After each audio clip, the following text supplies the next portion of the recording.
এরপরে ছেলে ছেলেতে মানে এই সময় ছেলে ছেলে বিয়ে করবে, মেয়ে মেয়েতে বিয়ে করবে। পরশুদিনকে দেখলাম বীরভূমে ছেলে ছেলেতে বিয়ে করেছে। দেখেছেন আপনারা? দেখেননি? দেখেছেন? ছেলে ছেলেতে বীরভূম ডিস্ট্রিক্ট ছেলে ছেলেতে বিয়ে করেছে। আবার কদিন আগে হেন্টাখালি মালদা বেটি ছেলেতে বিয়ে করেছে। দেখেননি? কিছুই করার নাই। এ হচ্ছে সমকামিতা। হিন্দু ধর্মে কি আছে আমি অত তদন্ত করিনি আর অত জানিও না, তবে এটুকু শুনেছি যে হিন্দু ধর্মে যদি নারীরা বিয়ের আগে জেনা ব্যভিচার করে নাই, আর যদি ও গঙ্গা নদীতে একবার ডুব মেরে দেয়, তাহলে সে নাকি পবিত্র হয়ে গেল। বিয়ের আগে তাদেরকে গঙ্গা নদীতে একটু ডুবুন মারিয়ে দিল, তার মানে ওর পাপ সব ঝরে গেল। এটা হচ্ছে হিন্দুদের ধর্মের কথা। কোরআন কি বলেছে অবৈধ সম্পর্কে? চলেন একটু দেখে নিই। বিসমিল্লাহির রহমানির রহিম। ওয়ালা তাকরাবুজ জিনা ইন্নাহু কানা ফাহিশাতাও ওয়া সাআ সাবিলা। আল্লাহ সুবহানাহু ওয়া তাআলা বলেন, খবরদার তোমরা জিনার নিকটবর্তী হবে না। ওয়ালা তাকরাবুজ জিনা ইন্নাহু কানা ফাহিশাতাও ওয়া সাআ সাবিলা। নিশ্চয় এটা এমন একটা নিকৃষ্ট পথ যে কেউ ফাঁদে পড়লে সে বিপদগ্রস্ত হবে। প্রথমে আল্লাহ সেন্টেন্সটা ব্যবহার করছেন কিভাবে, আয়াতটা কিভাবে রয়েছে, ওয়ালা তাকরাবুজ জিনা, তোমরা জিনার নিকটবর্তী হবে না। আল্লাহ কিন্তু এখানে বলেনি জিনা করিও না, আল্লাহ বলছেন জিনার নিকটবর্তী তুমি যাবে না। একটা করো না আর নিকটবর্তী যেও না, এর মধ্যে দুইটি বিষয় রয়েছে বন্ধু রে, এর মধ্যে ফারাক আছে।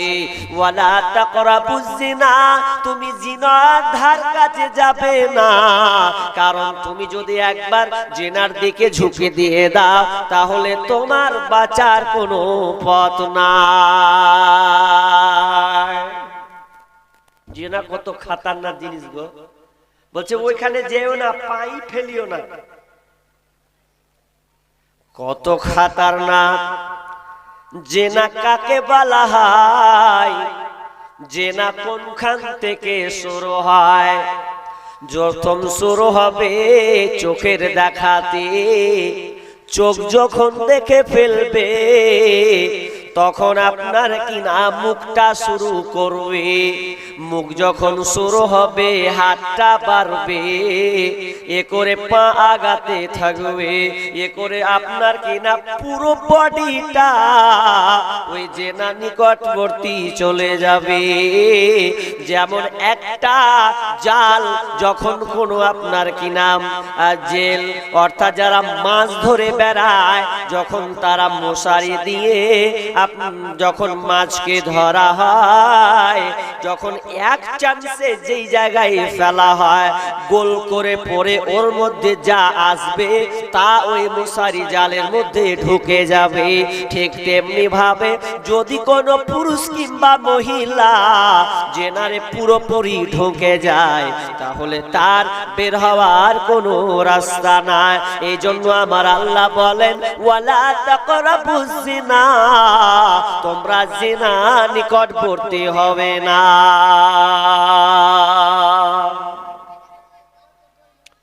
কত খারাপ জিনিস জেনা গো। সমাজে জেনা আছে না নাই? আছে। বলতে লজ্জা লাগবে বাবজি, গ্রামের হলে মুখ ঢাকতে হয়। কি খবর দিব? আমাদের মুর্শিদাবাদের সবচাইতে তো বেশি জেনার কারখানা শুরু হয়ে গেছে। অথচ শুনেলেন যে না কত নোংরা, কত খারাপ। দুনিয়াতে এর শাস্তি আছে, এর শাস্তি আছে, আখিরাতেও তার শাস্তি আছে। দুনিয়াটা আগে বলে দি, বিশ্বনবী বলছেন কেউ যদি বিয়ের আগে জিনা করে দেয়, কোন ছেলের সঙ্গে ব্যভিচারে লিপ্ত হয়, কোন মেয়ে কোন ছেলে মেয়ের সঙ্গে যদি ব্যভিচারে লিপ্ত হয়, তাহলে বিশ্বনবী বলছেন বিয়ের আগে যদি ধরা পড়ে যায়, তাহলে তাকে 100 বেত্রাঘাত, 100 লাঠি প্রহার করতে হবে। বিয়ের আগে যদি জেনা করে ওকে 100 লাঠি মারতে হবে। কিন্তু এখন আর বিচার ওগুলা নাই, আগে ছিল না, এখন নাই। টাকার খেল এখন, টাকা। বিয়ের আগে যদি ধরা পড়ে তো মরল সর্দারেরা 3 ভাগে ভাগ করেছে। বাবজি মরল সর্দারের রাগ করিয়ে না, 3 ভাগে ভাগ করা আছে। এক গেলা হতো ধরা পড়েছে তো শাশুড়ি ওকে শিখেছে, জামাইকে, নতুন শাশুড়ি শিখেছে এক কাজ করছি জামাই, বাবজি তলে সোয়েটার পরলাম, যখন ভাতাম মারবে সহ্য করতে পারবে না। শাশুড়ি শিখেছে গো, তখন এই পড়ে নিল, তখন ওকে 100 লাঠি করছে, যখনই মারবে ক্যাক করে উঠবে। তাহলে একটু ময়ে দিয়ে যদি হয়, পাটান করে এক করে মারছে, 10 ঘন্টা ছড়ি নিয়েছে একসাথে মারছে, আর এই ছোড়া ব্যথা পেয়েছে কি না পেয়েছে, ক্যাক করে উঠছে, গেলি 100 লাঠি হয়ে গেল। এটা একটা বিচার। তো বিচার এইভাবে করলে তো হবে না, কিভাবে করতে হবে বলছি আপনাকে। বিয়ের আগে যদি ধরা পড়ে তাহলে অবশ্যই তার শাস্তি আছে 4টা। আপনার কিনা যদি প্রমাণ হয়ে যায়, যদি ধরা পড়ে যায় 100 লাঠি করে তাদেরকে পিটাও। কিন্তু এগুলো হয় না। যদি ছেলে টাকা পাটি বেশি থাকে তাহলে বলবে এই মালটাকে কিছু করা যাবে না, কার কাছে মাল ঝাড়বো, ওকে ধর দিয়ে বিয়েটা সমাধান করে দিয়ে এই বিচারটা সমাধান করে দে। এখন আবার নতুন বিচার মরল সর্দারেরা করেছে। আর এই মরলের চোপা এত এত জিভা বড়, ও যদি টাকা না পায় বিচার করবে না। টাকা অ্যামাউন্ট আগে গুনবে, 80 লাখ আসবে না 1 লাখ আসবে। বিচার কেমন করছে দেখেন। আর কোরআনে আর হাদিসে কি বলা হয়েছে, একটা ছেলে ধরে নাও, ছেলে মেয়ে ধরা পড়লো, এখন মরল সর্দার সমাধান বের করছে। কি সমাধান বলছে, এক কাজ কর, কাকে দোষ দিবি, ছেলেটাকে দিবি না মেয়েটাকে দিবি? অপরাধ কিন্তু উভয়, দুজনেই অপরাধ করেছে। ছেলেরা তো আর গাছের সাথে করেনি, আর মেয়েটাও আপনার কিনা বাঁশের সঙ্গে ধরেনি। দুটাই ছেলে বাড়াবার সমান। তো এরা বলছে কাকে ধরবি, ছেলেকে ধরবি না মেয়েকে ধরবি? তাহলে এরা যখন পথ না খুঁজে পেয়েছে তখন বলছে কি আর করবো, দেখি শুরু করা যায় কাকে মালটাকে, যার কাছে মাল ঝাড়বো তাকে ধরবো। তখন বিচারে যখন বসেছে, তো ছেলেটা যখন ধরা পড়েছে, তখন কথা বলতে একজন মরণ বলছে, এই ছোড়া কিসের লেগেছে, পাটের ভুঁয়ে গেল? হ্যাঁ, কি করতে পাটের ভুঁয়ে গেল ছোড়া? তখন আরেকজন বলছে, ঠিক ধরেছিস ভাই, ঠিক ধরেছিস, এই সালারি দোষ হয়, ফের পাটের জঙ্গলে নিয়ে চলে গেল মেয়েটাকে, তাই ছোড়ারই দোষ হয়। এ দোষ আছে করতে সালাকে ফাইন মেরে দিল, ওকে 80,000। কেন ফাইন মারলি রে ভাই? বলছে মেয়েটার ইজ্জত নষ্ট করেছে, ওই জন্য ফাইনটা মারছে। মেয়ের ইজ্জত নষ্ট হলো আর ছেলের ইজ্জত নষ্ট হয়নি। বিচার কি দিতে করিস রে ভাই? কত কিছু বুঝি না, মেয়েটার ইজ্জত নষ্ট হয়েছে, 80,000 জরিমানা করা হলো, দিবে। 80,000 জরিমানা নিলে 70,000 দিলে 20,000 পরে দিবে। এবার 20,000 সর্দার মরলে ভাগ করে পকেটে ভরে নিলে, সেটা ওকে দিয়ে দিলে। তো বিচারটা ইনসাফ হয়েছে? আপনারা বলেন হয়েছে? হয়নি। মেয়েটার ইজ্জত নষ্ট হলো, ছেলের ইজ্জত নষ্ট হয়নি? দুজনারই তো হয়েছে। আচ্ছা, ওই ছেলেটা যদি বিয়ে হয়, ধরলেন 1 মাস পর কিংবা 2 মাস পরই এই সাদ্দামের বেটার বিয়ে হবে, ধরলেন ফজলু। এই ফজলু ধরা পড়েছে।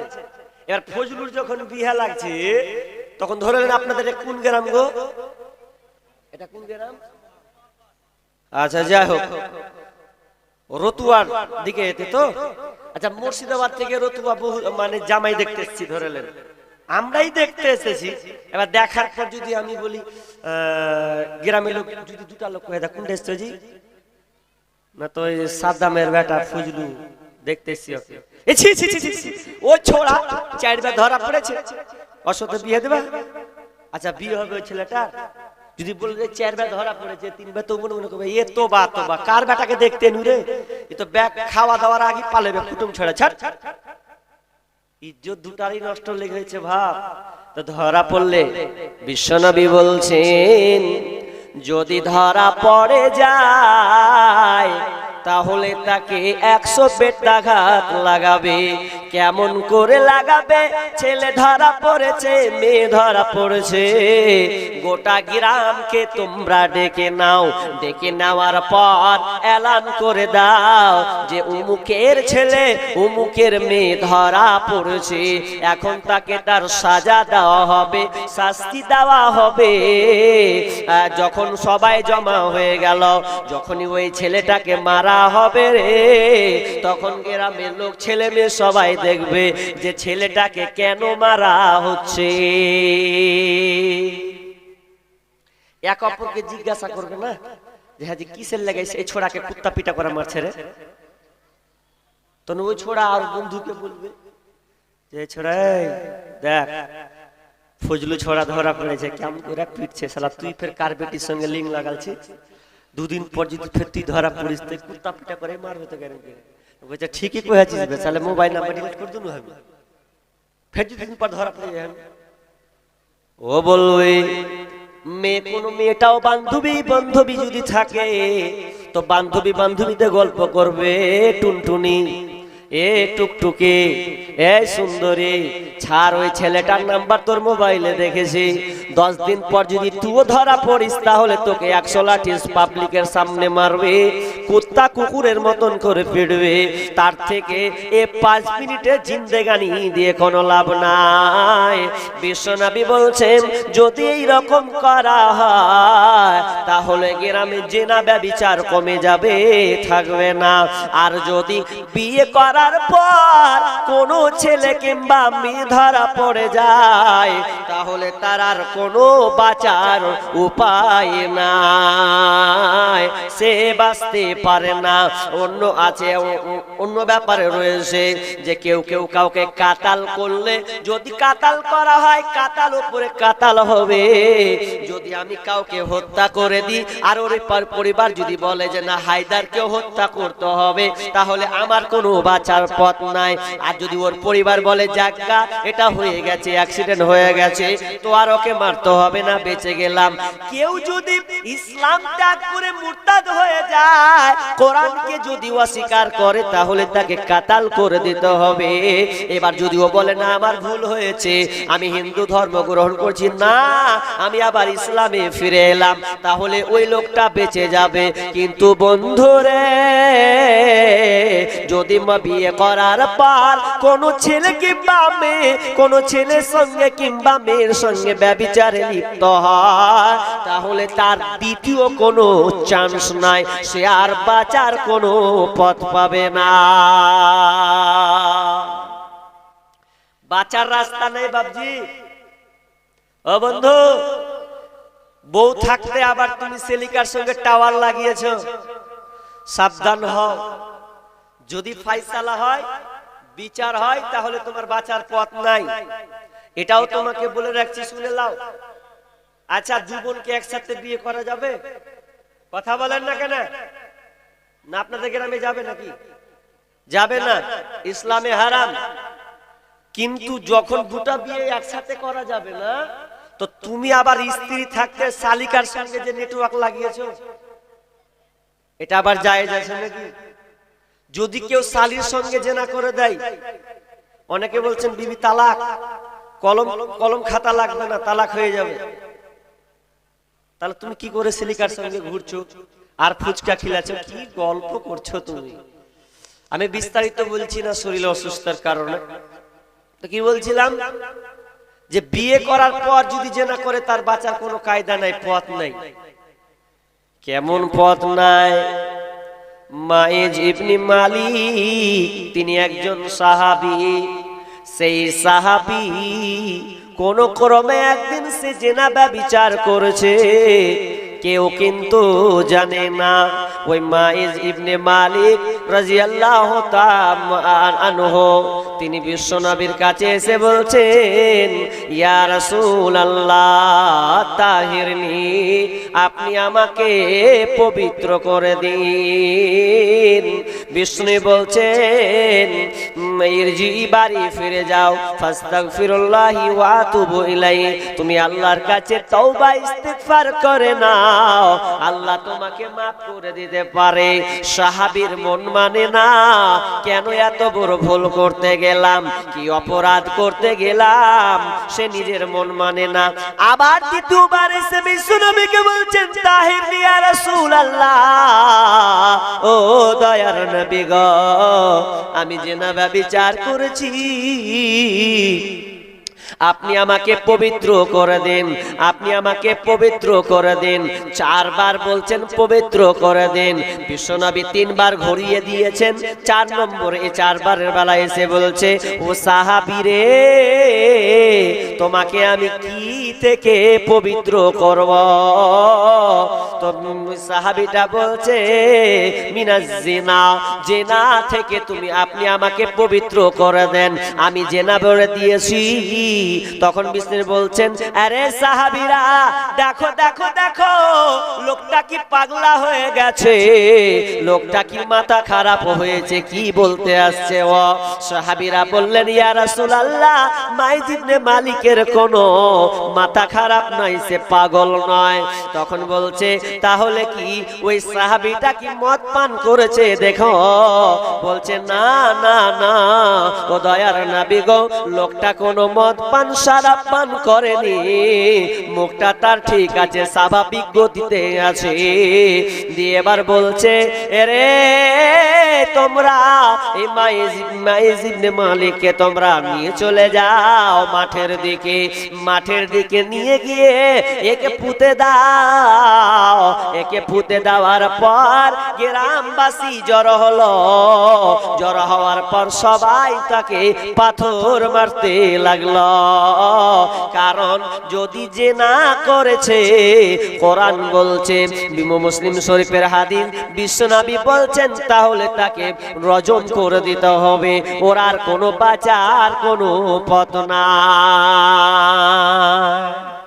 পাথর দিয়ে মারতে হবে ওকে। বিয়ে করার পর যদি জিনা করে দেয়, তা আজকালকার তো ওটা আছে, আরো বলে বাঁচার কোনো পথ ছিল না। ভারত তো ওই জন্য বেঁচে যাচ্ছে, ভারত বলে। ভারত বাঁচবে না কেন? 2018-তে বললে যে কোনো স্ত্রী যদি মনে করে যে আমি এই স্বামীর ভাত খাবো না, ওই ছোড়ার ভাত খাবো, কোন ব্যাপার নাই, ও করে নিতে পারে। এটা ভারতের আইন। 2018-তে এটা পাস করা হয়েছিল। তারপরে পাস করলো কি, যে সমকামিতা। তারপরে কি, তারপরে পাস করলো সমকামিতা হলো। এরপরে ছেলে ছেলেতে, মানে যে সময় ছেলে ছেলে বিয়ে করবে, মেয়ে মেয়েতে বিয়ে করবে।